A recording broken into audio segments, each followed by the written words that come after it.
Je demande aux différents gouvernements du Sahel et d'Afrique du Nord, de la CEDEAO et même de l'Afrique, de prendre des positions fermes contre les gouvernements réfractaires aux lois et conventions internationales contre l'esclavage, contre le racisme, contre la discrimination, contre le viol de la dignité humaine et contre le gouvernement mauritanien qui est un apartheid implanté en Afrique de l'Ouest.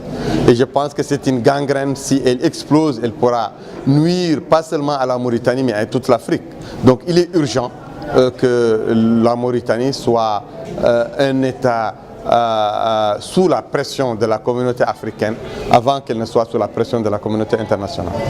C'est que l'organisation de colloques sur l'esclavage en Afrique, c'est extrêmement important.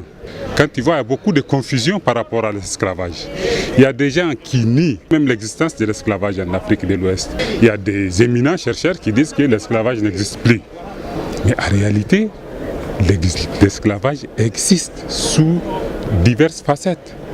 Donc il est là. Je crois que ces colloques, en tout cas, tu as vu ce matin avec la présentation de Biram Dabeid, c'est-à-dire que les gens ont compris réellement que l'esclavage existe. Parce qu'il y a des gens qui comprennent bien l'existence de l'esclavage, mais qui sont manipulés, donc qui torpillent ou bien qui manipulent l'histoire.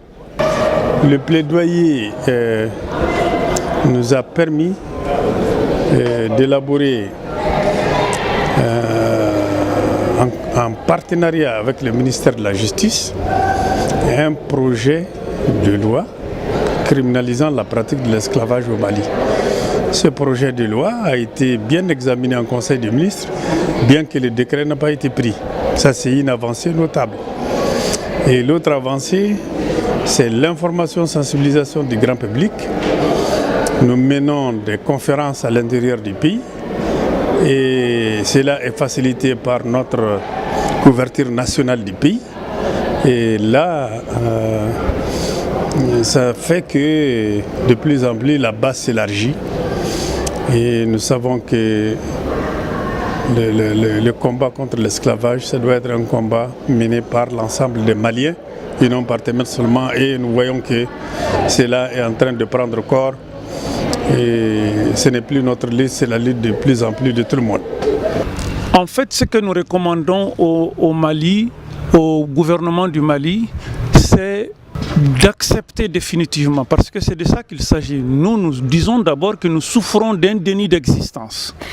Un peuple qui a existé dans les écrits, qui a existé historiquement, qui a existé géographiquement, il est là, physiquement il est là, économiquement il est perceptible. Ce peuple n'est presque jamais cité dans les discours officiels. C'est comme si nous n'existons pas. Alors nous souhaiterions que le gouvernement ouvre les yeux et qu'il dise, dans ce contexte où des minorités ou des groupes réclament leur spécificité, réclament leur identité, il n'y a pas de raison qu'on refuse, n'est-ce pas, l'existence d'un peuple aussi laborieux que le peuple Bella, qui est connu. Les études ont montré, n'est-ce pas, les proportions de cette population-là dans ce pays-là. Et aujourd'hui, nous sommes comme un peuple écartelé entre d'autres communautés.